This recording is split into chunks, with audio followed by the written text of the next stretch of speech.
Good afternoon. My name is Neil York, and I'm going to give a quick overview of Dogpatch LLC. I'm presuming it's LLC, or I'm just kind of making that up. Um, it's the possible acquisition of purchasing a privately owned amusement park. Currently been in operation for 1 year. Um, we believe that the company is working at full efficiency and right now not likely to have any increases in revenue.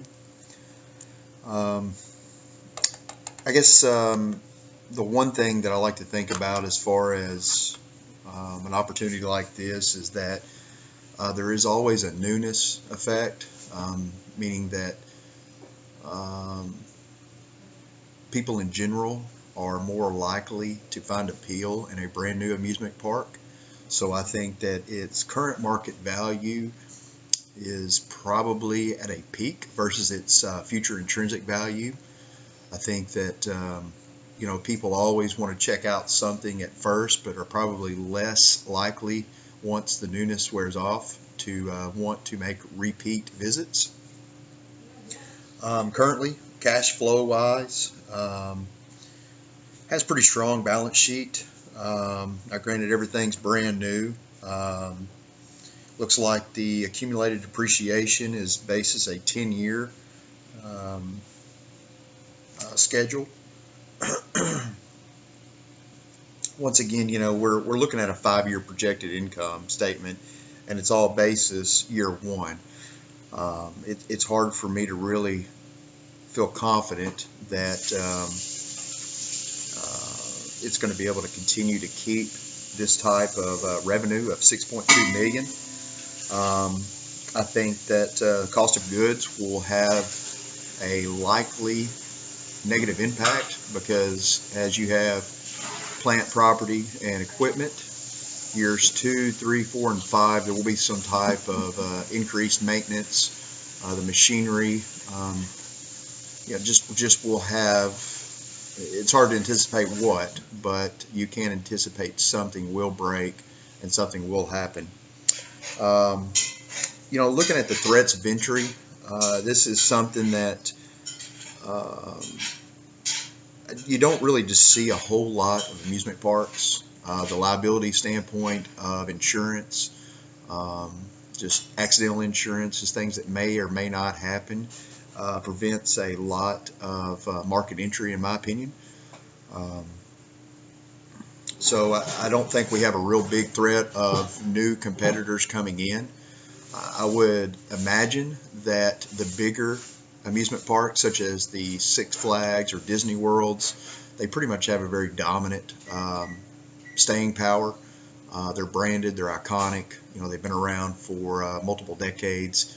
So I think that privately owned, you have to understand your demographics. Is this a plant or a amusement park that is geographically isolated from other competitors? Does it give you leverage? Say a couple hundred miles where people are going to come to you because you're essentially the nearest thing to them, versus the ability to go to another competitor. The power of suppliers and the power of buyers.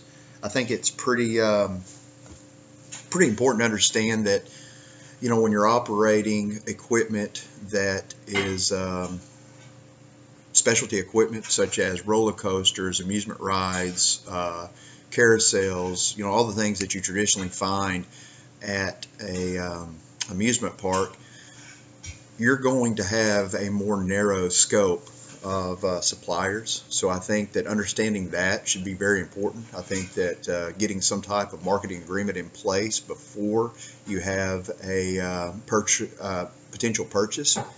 The power of buyers, I think that is essentially the customers, the general audience that's going to attend your amusement park. So I think that running specials, understanding that just being able to find captive times to lure them outside of what would traditionally be a lull for amusement parks, such as very hot times during the summer, very cold times during the winter. I think understanding the seasonality of your plant, are you able to possibly, have a holiday special, or you're not able to operate roller coasters, but can you do a Halloween or Christmas event, so forth and so on. So I think that your buyers is just, feeding the target audience that you want to maintain over this 5-year acquisition. Threats, I think we've kind of talked about that. I think it's not irrelevant, but I just don't think a lot of people are going to go in looking to put a $5 to $10 million CapEx project in place for an amusement park. It's just the barriers to entry are just very small. Rivalries, we've already kind of talked about that. I would imagine in your Disney Worlds, your Universals, also looking at Six Flags. These are things that, these are iconic brands. So I think that demographically, geographically, understanding where you're at and your proximity to one of those would definitely be a major consideration. As far as what kind of industry, I would say this is cyclical to the economy. I think that if people have more net income to spend, they're more likely to, have the want or the desire to go to an amusement park.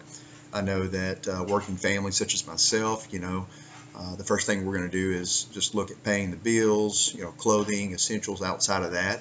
And then we start looking at spending money on things such as amusement parks or vacations. So I think understanding the ups or the ebbs and flows of the economy is very important.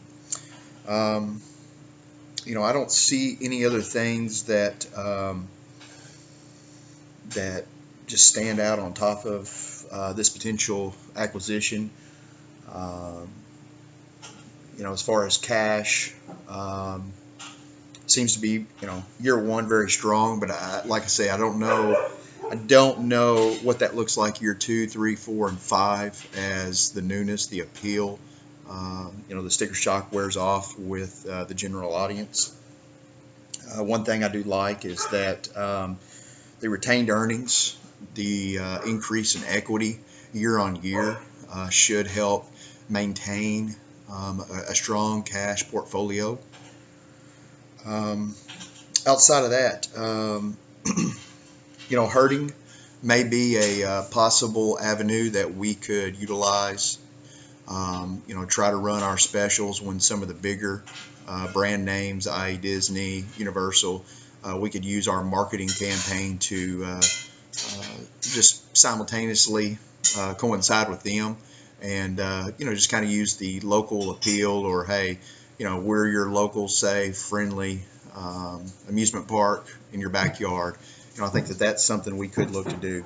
So I appreciate your time in this quick presentation, and look forward to questions and at a more in depth or at a later time looking over these numbers again. Thank you.